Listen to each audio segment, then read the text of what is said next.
তো নমস্কার এবং হ্যাঁ, রাধে রাধে।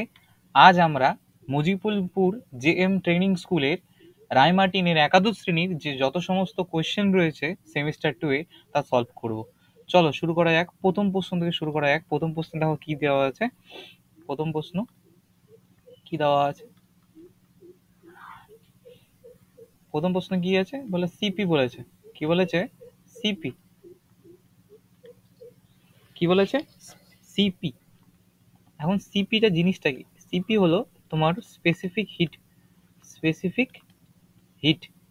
Specific heat. সিপিটা কি? তোমার স্পেসিফিক হিট। আর এই স্পেসিফিক হিটটা কি হয়? ইন্টেন্সিভ প্রপার্টি হয়। কি হয়? ইন্টেন্সিভ।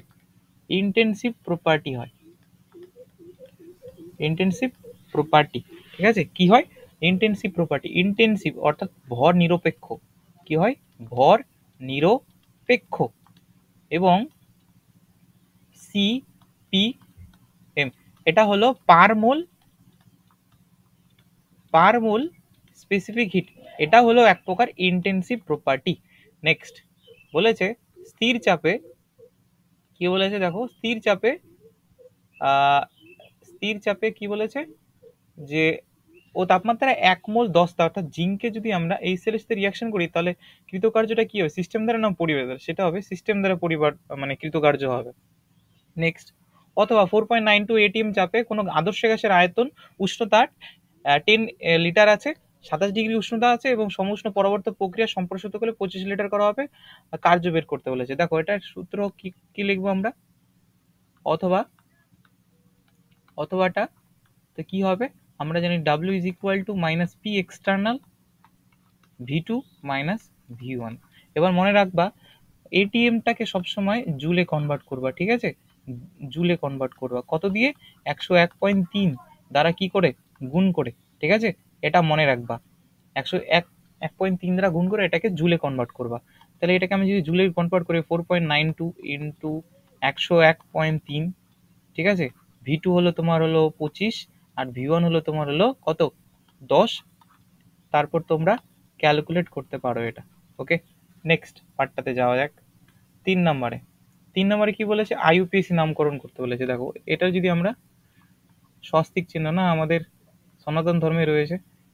এবার দেখো জিনিসটাকে যদি আমি এর আইইউপিএসি নামকরণ করি তাহলে কি হবে? এদিক থেকে নাম্বারিং করবো 1 2 3 4 5। এবার কথাটা হলো এদিক থেকে যদি নাম্বারিং করো, এটা একটা গ্রুপ যেটা আর কি পার্শ্ব শৃঙ্খল হিসেবে কাজ করতেছে। এটা একটা গ্রুপ যেটা একটা পার্শ্ব শৃঙ্খল হিসেবে কাজ করতেছে। ঠিক আছে? 3 নম্বরে দুটো পার্শ্ব শৃঙ্খল আছে। কি গ্রুপ এটা? এটা হলো তোমার CH2CH3 অর্থাৎ ইথাইল গ্রুপ। কি গ্রুপ? Ethyl group. কি গ্রুপ? Ethyl group. ঠিক আছে? এখন যদি নামকরণটা করি তাহলে কেমন হবে নামকরণটা? দেখো আমরা লিখবো 3 নম্বর পজিশনে যেহেতু দুটো রয়েছে 3 ডাই ইথাইল। কয়টা কার্বন? 5টা কার্বন। তাহলে হলো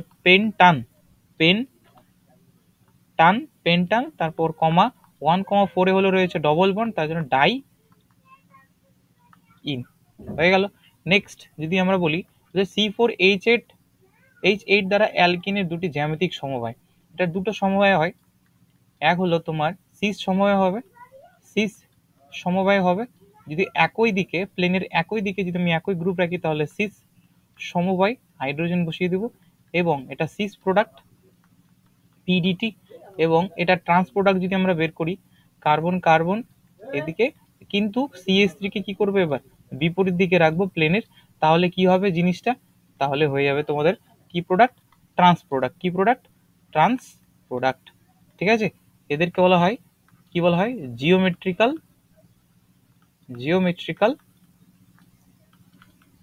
আইসোমার, অর্থাৎ বাংলা যদি বলি জ্যামিতিক সমবায়। ঠিক আছে? আশা করি। নেক্সট 1 ডিগ্রি বাট তাও আর কি ক্যাটায়নটা কি রয়েছে? কার্বোক্যাটায়নটা কি রয়েছে? স্টেবল। তো এটার উত্তর হবে অ্যালাইলিক কার্বোক্যাটায়ন। অ্যালাইলিক কার্বোক্যাটায়নটা দেখতে কেমন হয়? CH2 মানে ডবল বন্ডের পাশের কার্বনের সাথে যুক্ত কার্বনে কি রয়েছে? তোমার পজিটিভ চার্জ থাকবে। ঠিক আছে? তারপর ইলেকট্রোফাইল। অর্থাৎ NH2 অ্যামাইন গ্রুপ এবং নাইট্রো গ্রুপ কি কি পজিশন দেখায়, তাই তো? কি কি পজিশন দেখায় তোমার বি নাম্বার যদি লিখি NH2 গ্রুপ তোমাদের হলো ওপি গ্রুপ হয়, অর্থ এবং প্যারা ডাইরেক্টিং গ্রুপ হয়। আর NO2 গ্রুপ হয় মেটা ডাইরেক্টিং গ্রুপ। কি গ্রুপ? মেটা ডাইরেক্টিং গ্রুপ হয়, মেটা ডাইরেক্টিং গ্রুপ হয়। নেক্সট 4 নাম্বার পেজ বলছে সোডিয়াম ফিউমারেট এবং প্ল্যাটিনাম তড়িৎদ্বারের সাহায্যে অ্যানোড আর ক্যাথোডে কি উৎপন্ন হয়। দেখো সোডিয়াম ফিউমারেটটাকে আমরা যদি এঁকে নিই CH2COONA, তারপর আরেকটা রয়েছে CH2COONA, এটা হয়ে গেল তোমার হলো সোডিয়াম ফিউমারেট, তাই তো? সোডিয়াম ফিউমারেট এর সাথে সামনে আমরা কি লিখব? জলটাকে, তড়িৎ বিশ্লেষণের জন্য প্রয়োজন হলো জল, আর জলটাকে আমরা লিখে নিব এইভাবে OH আর H ভাবে। ঠিক হলো? খাওয়া হয়ে গেল স্কুলে? কি ফ্রাইড রাইস দিল স্কুলে? ওকে, তো আমরা এইভাবে লিখে নিব। তো জিনিসটাকে কেমন ভাবে? এভাবে হবে। এবং আমরা ইউজ করব প্ল্যাটিনাম তড়িৎদ্বার, ইউজ করব পিটি তড়িৎদ্বার। পিটি তড়িৎদ্বার যদি ইউজ করে দেখো এখান থেকে হাইড্রোজেন বেরোচ্ছে, আর এখান থেকে আমাদের বেরোচ্ছে হলো NaOH, আর এখান থেকে বেরোচ্ছে হলো তোমাদের NaOH, এখান থেকে কার্বন ডাইঅক্সাইড, এখান থেকে কার্বন ডাইঅক্সাইড, 2 অণু কার্বন ডাইঅক্সাইড বেরোচ্ছে, আর আমাদের উপস্থিত হলো তোমার হলো ইথিলিন। আর এই ইথিলিনটা আমরা পাবো হলো অ্যানোডে। আর বাদ বাকি যে সোডিয়াম হাইড্রোক্সাইড এবং হাইড্রোজেন গ্যাস, ওটাদের এই দুজনকে আমরা পাবো হলো কোথায়? কোথায়? ক্যাথোডে। এবার নেক্সট কি ঘটবে বিক্রিয়া সহ আমরা লিখি, অথবা কি ঘটবে আমরা ওটা বিক্রিয়া সহ লিখব। ইথাইল বেনজিনকে যদি ক্ষারীয় KMnO4 এর তৎপরতায় রিঅ্যাকশন করি তাহলে কি উৎপন্ন হবে? ইথাইল বেনজিনকে যদি আমরা ক্ষারীয় KMnO4 এর তৎপরতায় যদি রিঅ্যাকশন করি তাহলে কি হবে? দেখো বেনজিন, এই বেনজিনের উপর রয়েছে হলো তোমার ইথাইল বেনজিন হিসেবে, ইথাইল মতলব মিথ ইথ CH2CH3 গ্রুপ। এখন এর উপর দিয়ে দিলাম আমরা ক্ষারীয় KMnO4, কি দিলাম? ক্ষারীয় KMnO4। আর ক্ষারীয় KMnO4 অপর একটা নাম আছে জানো? এর অপর একটা নাম রয়েছে। এর অপর নাম কি? এর অপর নাম কি? এর অপর নাম হলো বায়ারের বিকারক। নাম কি? বায়ারের কি? বিকারক, বায়ারের বিকারক। এখন যার কারণে কি হয়? অ্যাসিডিক অ্যাসিড উৎপন্ন হয়। অ্যাসিডিক অ্যাসিড না, মানে কার্বক্সিলিক অ্যাসিড গ্রুপটা চেঞ্জ হয়ে উৎপন্ন হয়ে যায় বেনজোইক অ্যাসিড। ঠিক আছে, নেক্সট একটা ক্লোরিন অণু কিভাবে একটা ওজোন গ্যাসকে কিভাবে ধ্বংসপ্রাপ্ত করে ওটা দেখবো আমরা। চলো দেখা যাক। দেখো একটা ক্লোরিন অণু, ঠিক আছে, ক্লোরিন অণু খুবই সক্রিয় পদার্থ হয়। যখনই এরা অক্সিজেনের সাথে রিঅ্যাকশন করে তখন কি উৎপন্ন করে? যখনই এরা ওজোন গ্যাসের সাথে রিঅ্যাকশন করে, এটা ওজোন গ্যাসের সাথে রিঅ্যাকশন করায় তাহলে ক্লোরিন অক্সাইড এবং উৎপন্ন করে একটা অক্সিজেন। তারপর এটা খুব অ্যাক্টিভ হয়। এই আবার কি করে? এই আবার অন্যান্য যে ওজোন গ্যাস রয়েছে তাদেরকে ভেঙে দেয়, ভেঙে দুটো অক্সিজেন বানায়। আবার সেই ক্লোরিন মানে আমাদের সেই ক্লোরিন মুক্ত মূলকটা উৎপন্ন হয়, ক্লোরিন মুক্ত মূলকটি উৎপন্ন হয়। আর এই ক্লোরিন মুক্ত মূলকটি আবার কি করবে? সেই একই প্রসেস ঘটাইয়া আস্তে আস্তে ওজোন গ্যাসটাকে ধ্বংস করতে শুরু করবে। এরপর C9 এবং লেড দূষণের প্রভাব। দেখো C9টা কি জিনিস? C9 মেনলি হলো যে বড় বড় যে জাহাজ রয়েছে সমুদ্রে, ওই C9 সেই সমস্ত সমুদ্রে কি করতে? অ্যান্টি ফাউলিং এজেন্ট হিসেবে, কি লিখে দিচ্ছি আমি, অ্যান্টি ফাইলিং এজেন্ট হিসেবে কাজ করে। মেনলি কি করে বলতো? ও মানে ও জাহাজের যে পেন্ট হয় না, জাহাজের পেন্টে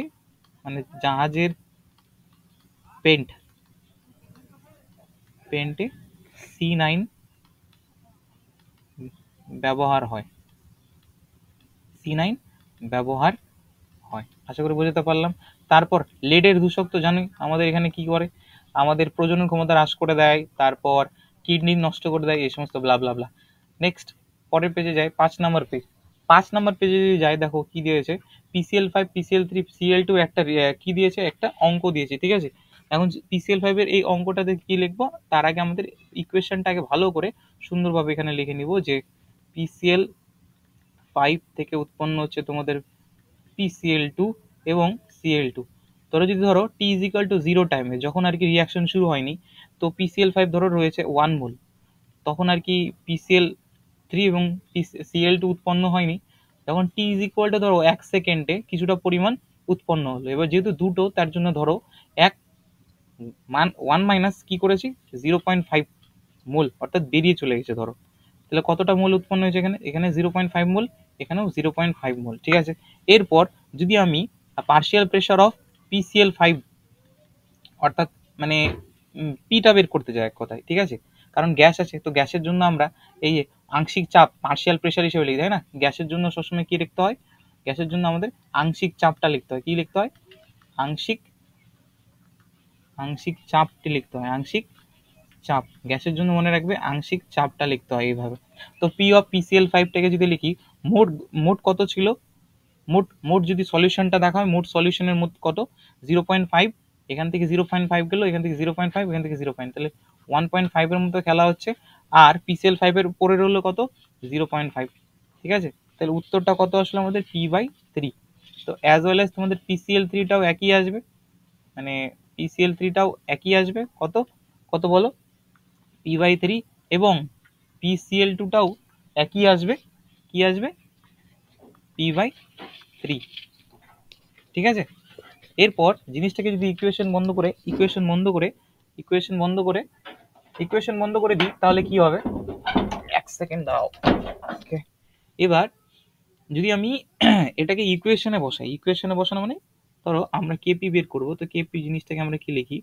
P of PCl5 PCl3 dot P of Cl2 divided by P of PCl5।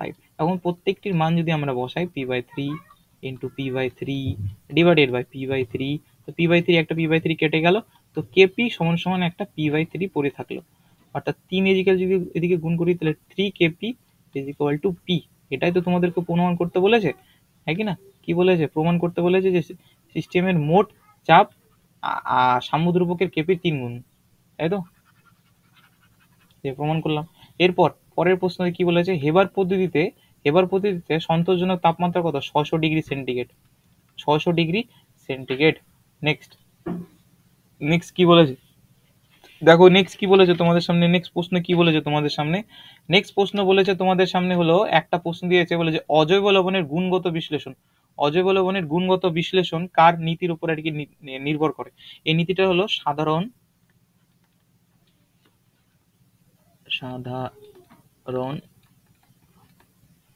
Ion প্রভাব, ঠিক আছে। নেক্সট, তারপর একটা প্রশ্ন দিয়েছে বি এর একটা, অ্যাসিডিক অ্যাসিড, তাই তো? অ্যাসিডিক অ্যাসিডের গাঢ়ত্ব দিয়েছে 0.01 m, মানে মোলারিটি দিয়েছে অ্যাসিডিক অ্যাসিডের, এবং আয়নন মাত্রাও দিয়ে দিয়েছে, আলফাও দিয়ে দিয়েছে তোমার 4.2%, অর্থাৎ 4.2 ডিভাইডেড বাই 100, এরকম একটা কিছু দিয়েছে। এবং H3+ অর্থাৎ কি করতে? H3+ এর একটা গাঢ়ত্ব চেয়েছে, কনসেন্ট্রেশন চেয়েছে। কই বাত নেই, তো আমরা কি করব? দেখো, আমাদের H3+ এর গাঢ়ত্ব বলতে কি বুঝি আমরা? আয়নন মাত্রা ইন্টু কনসেন্ট্রেশন। আয়নন মাত্রা 4.2 ইন্টু 100 ডিভাইডেড বাই 100, আর কনসেন্ট্রেশন মতলব গাঢ়ত্ব 0.01। এখন যদি এটাকে আর কি ক্যালকুলেট করা হয়, তাহলে কত আসবে? 4.2, আর এখান থেকে আসতে সেখান থেকে আবার 100, তাহলে 10⁻⁻⁴, ঠিক আছে, মোলারিটি হয়ে গেল। এরপর কোন রাসায়নিক বিক্রিয়ায় প্রমাণ মুক্ত শক্তি পরিবর্তনের সাম্যদ্রব্যকে গাণিতিক সম্পর্ক লেখো, ঠিক আছে। দেখো কি বলেছে, যদি আমরা করি এটা প্রমাণ মুক্ত শক্তি, দেখো আমরা জানি del G is equal to কি হয়? Del G naught plus RT ln কে হয়, তাই তো? এখন যেহেতু বলেছে প্রমাণ মুক্তি শক্তির সাথে সাম্য ধ্রুবক, তো সাম্য ধ্রুবক অবশ্যই তাহলে সাম্য অবস্থায় আছে। তাহলে সাম্য অবস্থায় কি হয়? সাম্য অবস্থায় কি হয় আমাদের? ডেল জি অর্থাৎ গিভস ফ্রি এনার্জিটা 0 হয়ে যায়। তাহলে সেক্ষেত্রে ইকুয়েশনটা কেমন কি দাঁড়ালো? সেক্ষেত্রে ইকুয়েশনটা দাঁড়ালো হলো del G naught minus RT ln কে। এটাকে তুমি লগে কনভার্ট করতে পারো 2.30 দিয়ে গুণ করে, ঠিক আছে, কোনো করার দরকার নেই। 27 ডিগ্রি উষ্ণতায় কেপি দিয়েছে, কেসির মান বের করতে বলেছে, ঠিক আছে। কেপি দিয়েছে, কেসির মান বের করতে বলেছে। চলো করা যাক। আমরা কি জানি? আমরা জানি কেপি ইজ ইকুয়াল টু কেসি।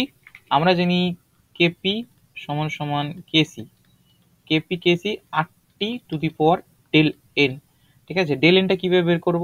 দেখো, ডেল এনটা বের করতে হয় বিক্রিয়াজাত পদার্থের আর কি মোল সংখ্যা যেটা 2, আর বিক্রিয় পদার্থের 2 + 1 কিভাবে বের করলাম দেখো, এখানে 2 আর এখানে 2 + 1 অর্থাৎ কত আসলো আমাদের ডেল এন এর মান আসলো -1। এরপর এটাকে যদি আমরা কেসি যেহেতু বের করতে বলেছে, কেসি বের করতে বলেছে কিনা, কেপির মান তো আমরা জানি 2 × 10⁻10 যেটা আর কি দিয়ে দিছে। এবার আরটির মান কত 0.0821 ইন্টু টেম্পারেচার হলো তোমার 300 এবং -1 মানে কি এই পার্টটাকে আমি উপরে উঠিয়ে দিব, তাহলে জিনিসটাকে দেখতে কেমন লাগাবে, কেসি সমান সমান 2 × 10⁻10 ইন্টু 0.0821 ইন্টু 300। তো যদি এটাকে ক্যালকুলেট করি তাহলে উত্তর আসবে 4.9 × 10⁻11 এল লিটার পার মোল, ঠিক আছে। নেক্সট পার্টটাতে যায় 7 নম্বর অধ্যায়। দেখো 7 নম্বর কোশ্চেন, 27 ডিগ্রি উষ্ণতার কেপিকেসি দিয়েছে। আচ্ছা এটাই তো করে দিলাম। P4 3NH2 এবং H2 এর হচ্ছে অসামঞ্জস্য বিক্রিয়া। আচ্ছা অসামঞ্জস্য বিক্রিয়া কাকে বলে, যেখানে একই সাথে অক্সিডেশনও ঘটবে এবং রিডাকশনও ঘটবে, অর্থাৎ জারণ বিজারণ দুটাই ঘটবে, তখন ওটাকে ডিসপ্রপোর্শনেশন বিক্রিয়া বা অসামঞ্জস্য বিক্রিয়া বলবো। এবার জিনিসটাকে যদি লিখি P4 3NaOH 2H2O এবং ফসফিন এবং সোডিয়াম হাইপোফসফাইড, তাই তো NaH2PO2 ঠিক আছে 3। এখান থেকে যদি দেখো এখানে যেহেতু এর মৌল যুগে রয়েছে, তো P4 একদম প্রমাণ মুক্ত অবস্থায় রয়েছে। মুক্ত অবস্থায় থাকলে এদের জারণ সংখ্যা কত হয় 0। আর এখানে P এর সাথে জারণ সংখ্যা যদি বের করি তাহলে এখানে কি আসবে বল, যদি এখানে হ্যাঁ -3 আসবে, তাই তো। আর এখান থেকে যদি আর কারো যদি জারণ সংখ্যা বের করার ইচ্ছা থাকে, কারো জারণ সংখ্যা বের করি, আবার এখান থেকে যদি আমি বের করি P এর থেকেই যদি এর মধ্যে, তাহলে সোডিয়ামের জন্য +1, এর জন্য +1, তাহলে +2 আর -2 এর জন্য 4, তাহলে কি আসতেছে এখানে জারণ সংখ্যা যদি ক্যালকুলেট করো তাহলে +1 আসতেছে।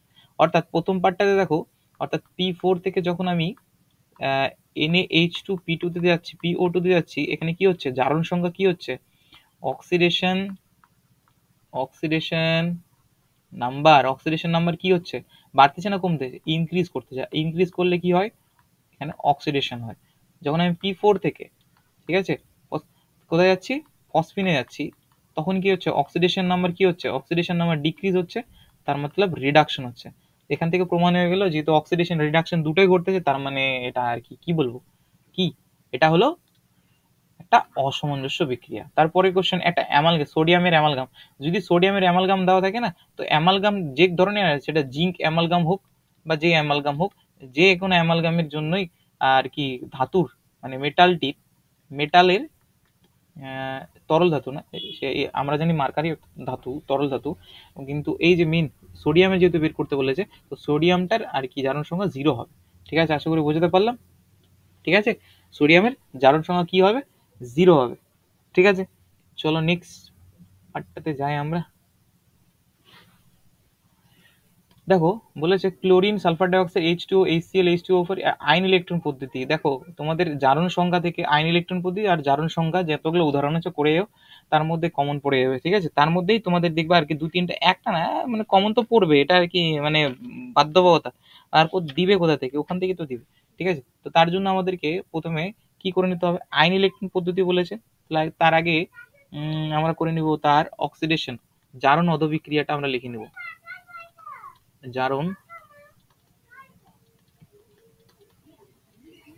জারণ অর্ধবিক্রিয়াটা আমরা লিখে নিব। জারণ অর্ধবিক্রিয়া দেখতে কেমন হবে, এখানে সালফার ডাইঅক্সাইড রয়েছে, এখানে H2S রয়েছে, আর HCl এবং H2SO4, তাই তো। কার সাথে রিঅ্যাকশন করতে বলেছে এখানে, একটু দাঁড়াও, H2SO4, সালফার ডাইঅক্সাইড, জল, তাই তো। সালফার ডাইঅক্সাইড, H2SO4 আর জল, সালফার ডাইঅক্সাইড, H2SO4 এবং H2SO4 তো নেই, সালফার ডাইঅক্সাইড আছে।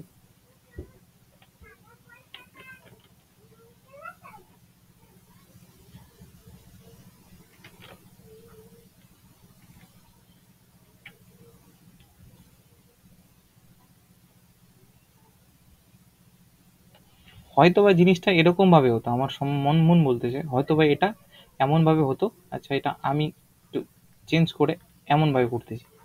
ঠিক আছে, হয়তো এটা এমনভাবে হতো, আমার মন বলছে, যাই হোক দেখো আমি করে দিচ্ছি। হয়তো রিয়াকশনটা এমন থাকতো, H2S ক্লোরিন গ্যাস, তার সাথে সাথে জল এবং H2SO4 এবং রয়েছে হলো HCl।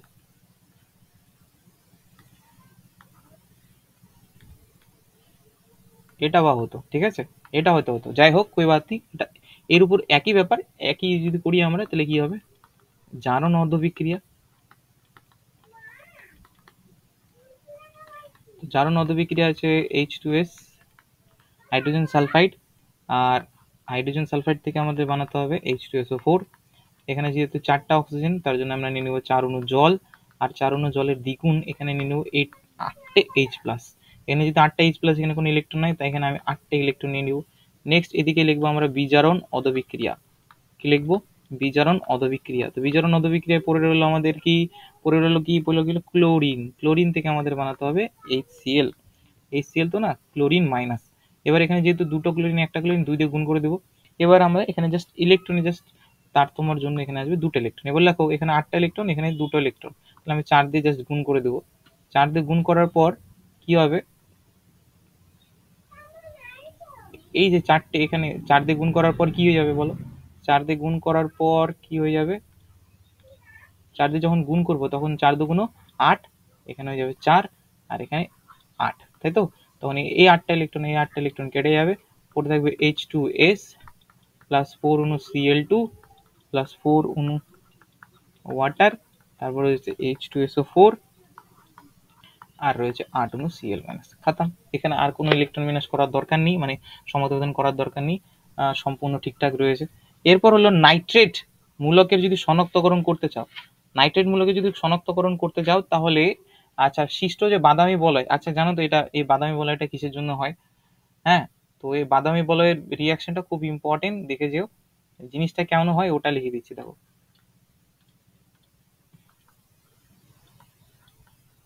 বাদামি বলয়ের জন্য দায়ী যৌগ, যৌগটির নাম হলো তোমার নাইট্রোসোফেরাস সালফেট। নাইট্রোসোফেরাস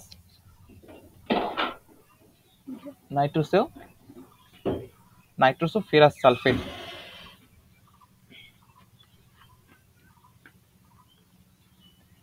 এটা একটাই সমস্যা, যখন অ্যারো যায় ওটা বোঝাই যায় না। নাইট্রোসোফেরাস সালফেট।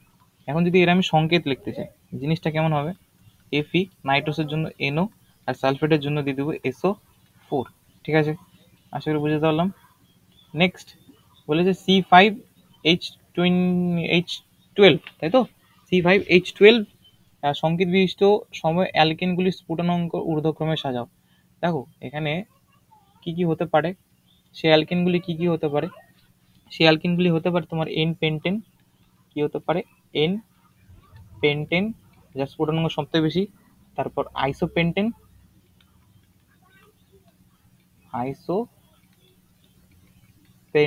অ্যান্ড দেন সব থেকে কম নিওপেন্টেন। পেন্টেন বুঝতে পারতে, তাহলে মিথ, ইথ, প্রোপ, বিউট, পেন্ট, অর্থাৎ 5টে কার্বন, তাই তো। CH3 CH2, তো এখানে রয়েছে PH2, এদিকে 3, এদিকে 4, এদিকে 5 হয়ে গেল। আর আইসোপ্রোপাইলের জন্য কি হয়, একটা কার্বনকে কয়টা কার্বন ঘিরে রয়ে থাকে, একটা কার্বনকে কয়টা কার্বন ঘিরে থাকে, একটা কার্বনকে মিনিমাম তোমাদের কয়টা, দুটো দুটো CH3 গ্রুপ ঘিরে রয়েছে। তো জিনিসটাকে আমি এভাবে লিখবো, CH3 CH দেন CH2 CH3, 1 2 3 4 5, 5টা কার্বন, মিথ, ইথ, প্রোপ, বিউট, পেন্ট, তাই তো, 5টে কার্বন, 3 4 5, হ্যাঁ ঠিক আছে। এবার নিয়ম মানে কি, একটা কার্বনকে 3টে CH3 গ্রুপ ঘিরে থাকবে, তো হয়ে গেল 4টে, আর এখানে দিয়ে দিলাম আমি আরেকটা সামনে কার্বন, 4টে হয়ে গেল। আশা করি বুঝতে পারলাম। এরপর নেক্সট যদি কোয়েশ্চেন থাকে, এখানে কোয়েশ্চেন আছে অ্যালকেনের রাসায়নিক সক্রিয়তা কম হয় কেন। পরের পেজটাতে হয়তো আছে কোয়েশ্চেনটা, এই দেখো বি এর প্রশ্ন। রাসায়নিক সক্রিয়তা কম হয় কেন? দেখো অনেকগুলো কারণ রয়েছে। এক বা একাধিক এক বা একাধিক এক বা একাধিক লোন পেয়ার, নিঃসঙ্গ ইলেকট্রন জোড়, নিঃসঙ্গ ইলেকট্রন জোড়, নিঃসঙ্গ ইলেকট্রন জোড়, নিঃসঙ্গ ইলেকট্রন জোড় উপস্থিতি, নিঃসঙ্গ ইলেকট্রন জোড় উপস্থিতি। 2 নাম্বার অষ্টক প্রসারণ ঘটাতে পারে, অষ্টক প্রসারণ ঘটাতে পারে। এই যে এগুলো যদি, এই যে পয়েন্টগুলো লিখলাম, এই পয়েন্টগুলো যারা শো করবে তাদের রাসায়নিক সক্রিয়তা, বুঝতে পারলা, কেমিক্যাল অ্যাক্টিভিটি, কেমিক্যাল অ্যাক্টিভিটি অনেক অনেক হয়, বুঝতে পারলা। কিন্তু অ্যালকেনের এই দুইটার মধ্যে কোনোটাই নেই, এই কোনোটাই নেই। তার জন্য তার জন্য তার জন্যই এদের এদের অ্যাক্টিভিটি কম, অর্থাৎ রাসায়নিক সক্রিয়তা কম। এবার মিথাইল আয়োডাইড থেকে আমাদের বানাতে হবে অ্যাসিটিলিন, মিথাইল আয়োডাইড থেকে আমাদের বানাতে হবে অ্যাসিটিলিন। তো রয়েছে আমাদের CH3, তার মধ্যে আমি দিদি বললো 6 অনু Ag, তাহলে হয়ে যাবে আমাদের হলো তোমাদের অ্যাসিটিলিন। কি উৎপন্ন হবে? অ্যাসিটিলিন। কিভাবে হচ্ছে দেখো, CH3 6Ag হাইড্রোফর্ম রিয়াকশন। তো I3 কে আমরা এইভাবে নিব, CH অর্থাৎ 2 অনু নিতে হয় এখানে, যার কারণে উৎপন্ন এখান থেকে বেরিয়ে যাবে হলো তোমার 6Agi সিলভার আয়োডাইড। এবং সিলভার আয়োডাইডের পর ওর মধ্যে কি দিতে বলেছে? এমন কি দিলে ওটা হলো অ্যাসিটালডিহাইড উৎপন্ন হয়, এমন কি দিলে এর উপরে অ্যাসিটালডিহাইড, জল যোজন করতে হবে। কি করতে হবে? জল যোজন করতে হবে। জল যোজন মতলব 1% HgSO4 এবং 20% যদি H2SO4 দেওয়া হয়, তাহলে জল যোজন ঘটবে, অর্থাৎ CH, এখানে হাইড্রোজেন একটা আসবে, ডবল বন্ড CH, একটা অক্সিজেন OH এর বন্ড আসবে, এবং তার সাথে সাথে উৎপন্ন হবে টোটোমারিজম। টোটোমারিজমের ফলে কি উৎপন্ন হবে? CH3CHO। এই টোটোমারিজম যেহেতু এটা খুবই অস্থায়ী, তার জন্য এখানে টোটোমারিজম হয়।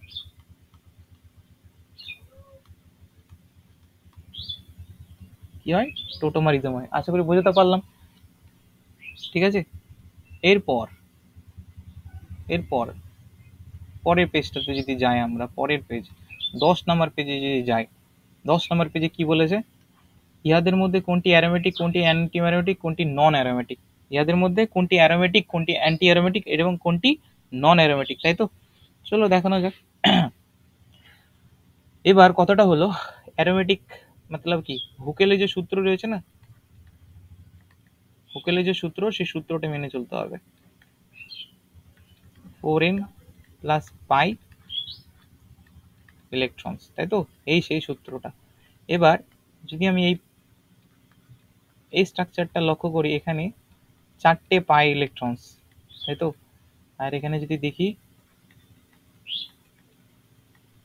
এখানেও 4টে পাই ইলেকট্রনস, কারণ পজিটিভের সাথে ইলেকট্রনের কোনো তফাৎ হয় না আর কি। এবার যদি আমি পরের স্ট্রাকচারটা দেখি, পরের স্ট্রাকচারটা দেখো, এখানে নেগেটিভ চার্জ হয়েছে, তার জন্য হয়ে গেল 6টে পাই ইলেকট্রন, 6টে পাই ইলেকট্রন। যেহেতু 4টে পাই ইলেকট্রন, মনে রাখবে একটা টোটকা হিসেবে মনে রাখবে, টোটকা হিসেবে মনে রাখবে কি বলতো? 4-এর যদি গুণিতক থাকে, 4-এর গুণিতক যদি পাই ইলেকট্রন হয়, 4-এর গুণিতক যদি আমাদের পাই ইলেকট্রন বেরোয়, তাহলে ওটা তোমরা চোখ বন্ধ করে বলে দেবা এটা কি? এটা হলো অ্যান্টি অ্যারোমেটিক। আর যদি 2, 6, 10 এই সমস্ত কিছু বেরোয়, তাহলে এটা হয়ে যায় অ্যারোমেটিক। কি হয়ে যায়? অ্যারোমেটিক। আশা করি উত্তর পেয়ে গেছো। এবার হলো ফ্রিডেল-ক্রাফট বিক্রিয়া। ফ্রিডেল-ক্রাফট বিক্রিয়া বেঞ্জিন থেকে টুলুইন, আগের ভিডিওতে দেখিয়েছি। ইলেকট্রোফাইল এসে উৎপন্ন হয় CH3Cl, ঠিক আছে। এবং বেঞ্জিন থেকে অ্যাসিটোফেনন কিভাবে বানাবো, এটাও আগের ভিডিওতে দেখিয়েছি, কোনো অসুবিধা নেই, বাট এখনো করিয়ে দিচ্ছি। বেঞ্জিন থেকে অ্যাসিটোফেনন, তার জন্য কিছুই না, বেঞ্জিনের উপর নিয়ে নিতে হবে শুধুমাত্র CH3COCl, এবং নিয়ে নিতে হবে অনার্দ্র AlCl3, যার কারণে অ্যাসিটোফেনন উৎপন্ন হয়। অ্যাসিটোফেনন জিনিসটা কি? বেঞ্জিন, তার উপর থাকবে COCH3। ওকে, ঠিক আছে। চলো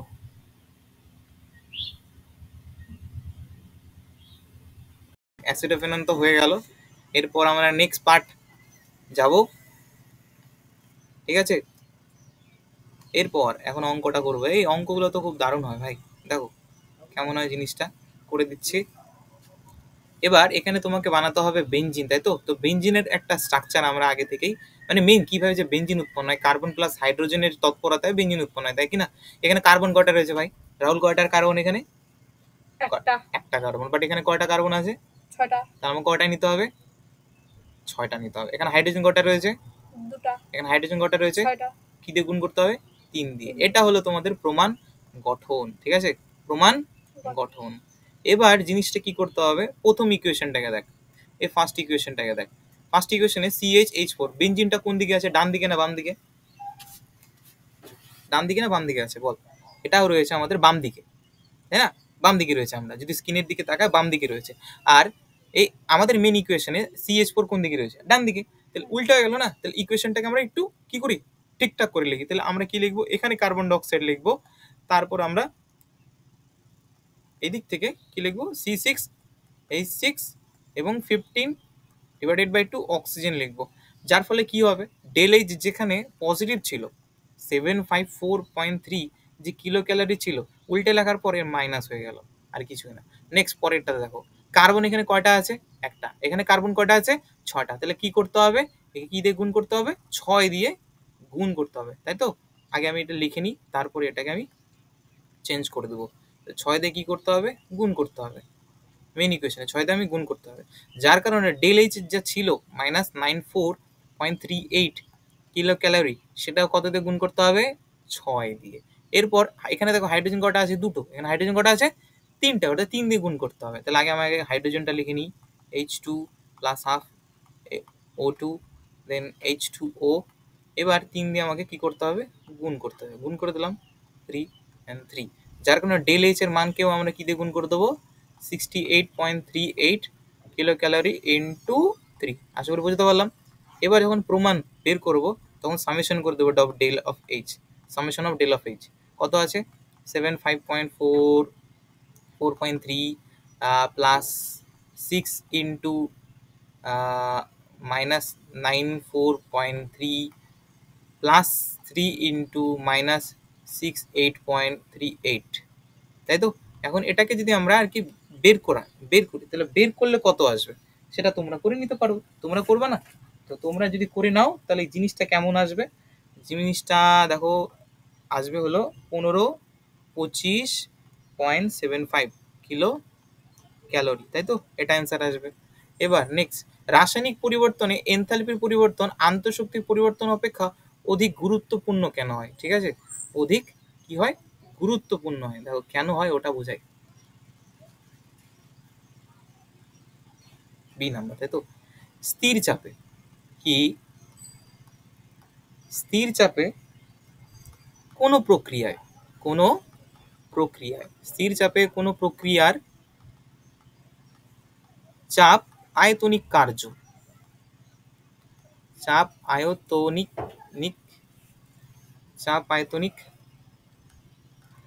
আয়তনিক কার্য সম্পাদিত যদি হয়, ধরো সম্পাদিত হচ্ছে, স্থির আয়তনে সম্পাদিত হয়, ঠিক আছে, তবে সিস্টেম দ্বারা গৃহীত বা বর্জিত তাপের পরিমাণ সিস্টেমের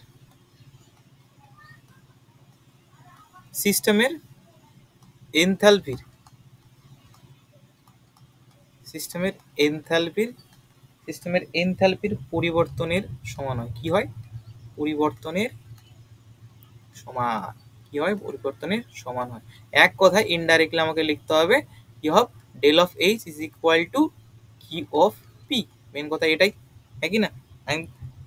এবার যদি আমি, যেহেতু এই কিউ পি অর্থাৎ, ঠিক আছে, এর মান সহজে পরিমাপ করা যায় এবং অধিকাংশ ভৌত রাসায়নিক পরিবর্তন স্থির চাপে সংঘটিত হয়, মানে কিউপি এর মান খুব সহজেই নির্ণয় করা যায়, সহজেই নির্ণয়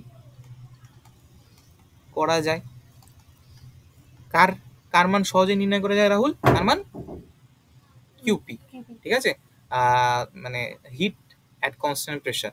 এবং বেশিরভাগ বিক্রিয়া বেশিরভাগ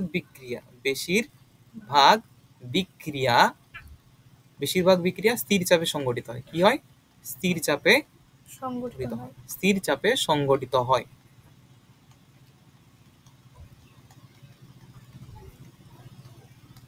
এই সমস্ত কারণে এনথালপির ব্যবহার অন্তঃশক্তির তুলনায় বেশি। আশা করি বোঝাতে পারলাম। চলো নেক্সট 12 নম্বর পেজে যাওয়া যাক। কি বলেছে? একটি বিক্রিয়ায় ডেল এস এর মান দিয়েছে, বিক্রিয়াটি কি স্বতঃস্ফূর্ত হবে? দেখো, স্বতঃস্ফূর্ত বিক্রিয়াটা আমরা কিভাবে চিনবো? কোনো বিক্রিয়া স্বতঃস্ফূর্ত কি স্বতঃস্ফূর্ত না তা চেনা যায় আমরা গিবস ফ্রি এনার্জি মাধ্যমে। যদি গিবস ফ্রি এনার্জি মানে লেস দেন 0 হয়, নেগেটিভ হয়, তাহলে আমাকে বুঝতে হবে এটা স্বতঃস্ফূর্ত। চলো দেখা যাক। Del G is equal to minus del H T del S. এখন ডেল এইচ এর মান দেখো 10 কিলো জুল রয়েছে, ঠিক আছে, কি রয়েছে? 10 কিলো জুল আছে। এটাকে আমরা জুলে কনভার্ট নিয়ে নিব, 1000 দিয়ে গুণ করে জুল পার মোলে কনভার্ট করে নিলাম। টেম্পারেচার রয়েছে হলো 500 এবং ডেল এস রয়েছে হলো -30, তাই তো? এবার যদি এটাকে ক্যালকুলেট করো, তাহলে ক্যালকুলেট করলে আসবে তোমাদের 5000 জুল পার মোল। ও এম জি, দেখো ডেল জি এর মান তো পজিটিভ চলে আসলো, তার মানে এটা স্বতঃস্ফূর্ত বিক্রিয়া নয়। ব্যাখ্যাও করে দিলাম। নেক্সট, তীব্র অ্যাসিড এবং তীব্র ক্ষারে প্রশমন তাপ ধ্রুবক হয় কেন? তীব্র অ্যাসিড এবং তীব্র আচ্ছা, কোনো কোশ্চেন মিস গেল কি? আমাদের মন বলতেছে একটা কোশ্চেন, আমাদের ডিমের একটা ব্যাপার ছিল, ডিমের একটা, হ্যাঁ এই তো, ডিমের একটা ব্যাপার ছিল। কাঁচা ডিমকে সিদ্ধ করলে এন্ট্রপি পরিবর্তন হয় কেন? এটা করে দিচ্ছে, দাঁড়া। এই যে কাঁচা ডিম, ধরো এর উপর আমরা এদিকে এখন কি করতেছি? সিদ্ধ করা শুরু করেছি। তো সিদ্ধ করলে কি হয়? তো ডিমের মধ্যে যে অ্যালবুমিন নামক এক ধরনের প্রোটিন থাকে, সেই প্রোটিনের কি হয়? ভাঙ্গন শুরু হয়। সেই প্রোটিন কি শুরু হয়? ভাঙ্গন শুরু হয়। আর যখনই ভাঙ্গন শুরু হবে, যার ফলে কি হবে? অণুগুলির বিশৃঙ্খলতা বেড়ে যাবে। অণুর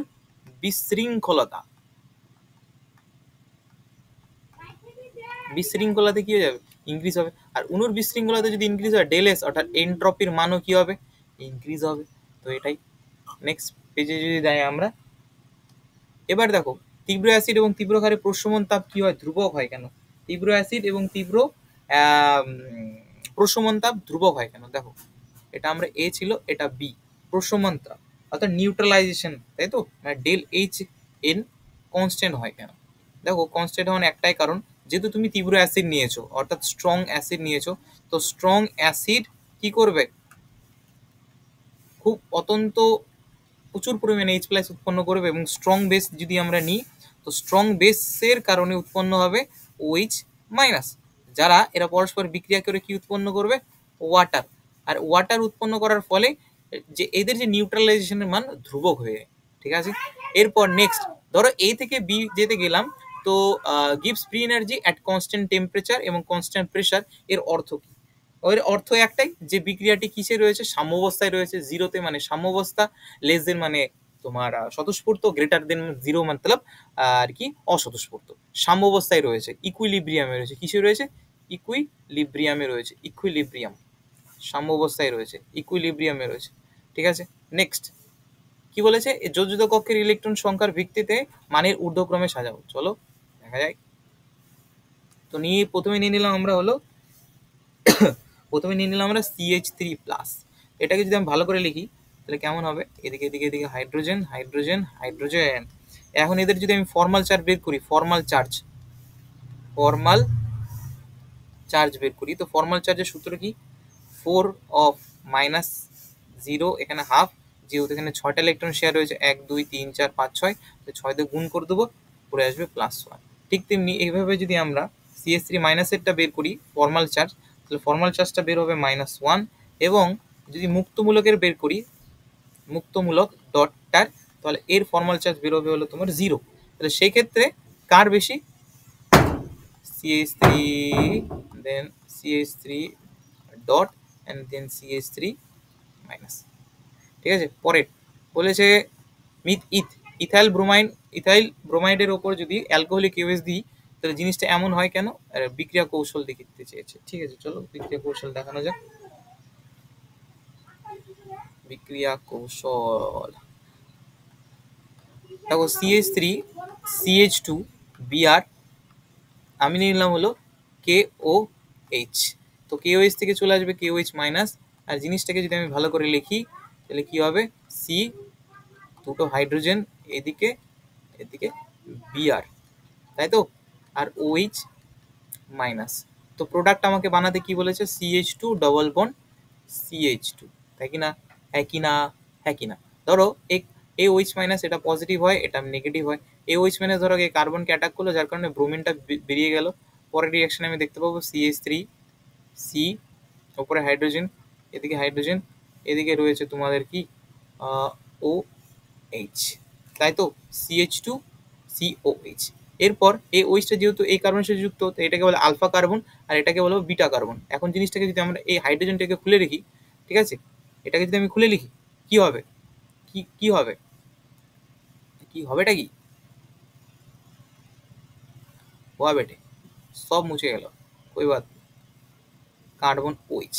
এখন তাহলে এই OH লোন পেয়ারটা কি করবে? ডবল বন্ড এখানে অ্যাটাক করবে না, না, জিনিসটা এমন ভাবে হবে, থামো, হাইড্রোজেনটাকে লোন পেয়ার দিয়ে দেবে এবং এই বন্ডটা উঠে থেকে বেরিয়ে চলে যাবে, যার কারণে এখানে CH2 ডবল বন্ড CH2 চলে গেল এবং এই OH এর সাথে এই হাইড্রোজেনটা পরে যুক্ত হয়ে ওয়াটার বানিয়ে নিল, হয়ে গেল আমাদের ইথিলিন বাবা। চলো, ইথিলিন বাবার পর আর কিছু আছে নাই? পরের পার্টটাতে চলে যায়, লাস্ট পেজে আমাদের রয়েছে হলো এদের কার্বন যোজিত কক্ষের। আচ্ছা, এটা করলাম, এটাও করলাম। 2 মিথাইল বিউট 2 ইন, 2 মিথাইল বিউট 1 ইন, এর মধ্যে কার হাইড্রোজেন তাপ, কি বলেছে, কার হাইড্রোজেন তাপ বেশি ও কেন? 2 মিথাইল বিউট 2 ইন, 2 মিথাইল বিউট 2 ইন, আরেকটা বলেছে কার নাম বলেছে? 2 মিথাইল বিউট 1 ইন, তাই তো। আচ্ছা, বিউটিনের যদি কত স্ট্রাকচারটা আঁকানো হয়, তো CH3 CH double bond CH তো হবে না, হাইড্রোজেন মিলাতে হবে, তো এখান থেকে আমরা নিয়ে নেব CH3 কে, বন্ড এদিকে এদিকে CH3, হ্যাঁ, এটার নাম হলো 2 মিথাইল বিউট 2 ইন, 2 মিথাইল বিউট 2 ইন, ঠিক আছে। এখানে রয়েছে তোমার যদি লক্ষ্য করো এই পার্টটাকে যদি আর কি ক্লোজ করে দেওয়া হয়, উভয় পাশে যদি কাউন্ট করো 9টে আলফা হাইড্রোজেন রয়েছে, আর 9টে আলফা হাইড্রোজেন রয়েছে, তার জন্য এই যে যৌগটি এর স্থিতিশীলতা অনেক বেশি, এর স্টেবিলিটি অনেক বেশি, আর যার স্টেবিলিটি অনেক বেশি হয় তাদের হাইড্রেশন এনথালপির মান, তাদের হাইড্রেশন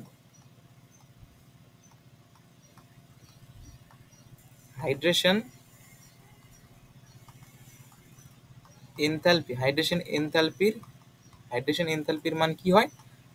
কম হয়, কম, অর্থাৎ ব্যস্তানুপাতিক সম্পর্ক, ঠিক আছে। নেক্সট, SN2 বিক্রিয়ার ধাপটিতে কি হয়?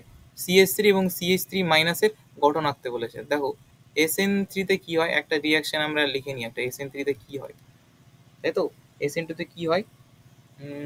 এই ধরো SN2 বলেছে না SN1 বলেছে? SN2 বলেছে, তাই তো। SN2 তে কি হয়? SN2 তে রয়েছে হলো তোমার একটি ধাপ, একটি স্টেপ রয়েছে। তো জিনিসটাকে যদি আমরা উদাহরণ হিসেবে নিই, আমরা নিয়ে নিলাম মিথাইল ব্রোমাইড এবং NH থেকে আমরা টেনে নিলাম OH মাইনাস। তো OH মাইনাসটা কি করবে? ব্যাকওয়ার্ড রিয়াকশন করে বিয়ারটাকে বের করে দেবে, যার কারণে উথাল পাতাল হয়ে যাবে জীবন, তো রিটেনশন অফ কনফিগারেশন ঘটবে এবং OHটা সামনের দিকে বসবে। 100% রিটেনশন অফ কনফিগারেশন কতটা হলো দেখো, আগের প্রথমে কি ছিল, ধরো এটা প্রথম ফার্স্ট ওয়াইফ ছিল, ধরো এখন কার্বনের লালসা বেড়ে গেছে এবং এই নতুন মেয়ের প্রেমে হাতে পড়ে গেছে, এখন তার জন্য প্রথম বউকে আগে ভাগাতে হবে। আমি কোনো কিছু আলাদা কিছু শেখাচ্ছি না, জিনিসটাকে বোঝানোর চেষ্টা করছি। ধরো ব্রোমিনকে ভাগাতে হবে, তো ব্রোমিনকে ভাগানোর জন্য কি করলো, ওইটা কি হলো, রাতের অন্ধকারে ঘরের ভিতরে প্রবেশ করার পর বিয়ারকে বের করে দিল, যার কারণে কি হবে, প্রথম যখন স্ত্রী ছিল তখন এই ধরো আলনা, ফ্রিজ এবং ডাইনিং টেবিল এদিকে রাখা ছিল। যখন দ্বিতীয় স্ত্রী আসলো ওইচ কার্বনের জীবনে, বলছে না আমি সোনা আমি এদিকে রাখবো না, আমি ওদিকে রাখবো, তার জন্য জিনিসটা কি হয়ে গেছে এদিকে হয়ে গেল। অর্থাৎ retention of configuration, 100% retention of configuration হয় SN2 বিক্রিয়াটা। ঠিক আছে, চলো নেক্সট কি বলেছে, CH3+ এবং CH3+ এর গঠনের আর কি মানে স্ট্রাকচার চেয়েছে। ধরো CH3+ এর আমরা যদি গঠন দেখি, আর এই CH3+ এর গঠনটা প্রায় কার মতো দেখতে বলতে পারবে? এই CH3+ এর গঠনটা প্রায় হলো BF3 এর মতো দেখতে মনে হয়, তো BF3 এর মতোই দেখতে মনে হয়। তোমার তো BF নাই, তোমরা তো সিঙ্গেল না আমাদের মতো। হ্যাঁ, এখন কতটা হলো কে কি করতেছে কে জানি ভাই, ধুলায় অন্ধকার। এবার জিনিসটাকে যদি আমরা ভালো করে দেখি কি হবে, CH3 carbon carbon hydrogen hydrogen hydrogen, হ্যাঁ এদিকে লোন পেয়ার চলে আসবে, হয়ে গেল তোমার CH3 পজিটিভ। এবং CH3 নেগেটিভ জিনিসটা অ্যামোনিয়ার মতো স্ট্রাকচার হয়, অ্যামোনিয়া অ্যামোনিয়া অ্যামোনিয়ার মতো স্ট্রাকচার। অ্যামোনিয়ার স্ট্রাকচার কেমন হয়, এদিকে হাইড্রোজেন দিকে হাইড্রোজেন দিকে হাইড্রোজেন, তিনটা হাইড্রোজেন জাস্ট একটা লোন পেয়ার। ঠিক তেমনি কার্বনেরও কি হবে, একটা লোন পেয়ার হবে, তিনটে হাইড্রোজেন হবে, তাই তো, নেগেটিভ চার্জ হবে। হয়ে গেল। কোনো কোশ্চেন বাকি গেছে কিনা জানি না, আমি একটু দেখে নিই। হ্যাঁ, আমার মন বলতে যে এক দুটো আর কোশ্চেন বাকি গেছে, হয়তো আমি ছবি তুলতে ভুলে গেছি। ঠিক আছে, আমি দেখে নিচ্ছি।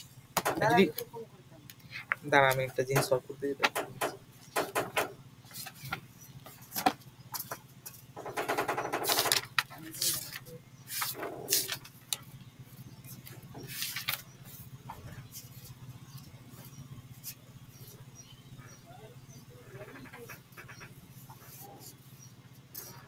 ওই একটা কোশ্চেন হচ্ছে ফেনক্সাইড আয়ন আর ফেনলের মধ্যে কার রেজোনেন্স স্থায়িত্ব বেশি, ফেনক্সাইড আয়নের বেশি। হ্যাঁ, ওটা দেখে নিও তোমরা, বইয়ে আছে। হ্যাঁ ঠিক আছে, চলো।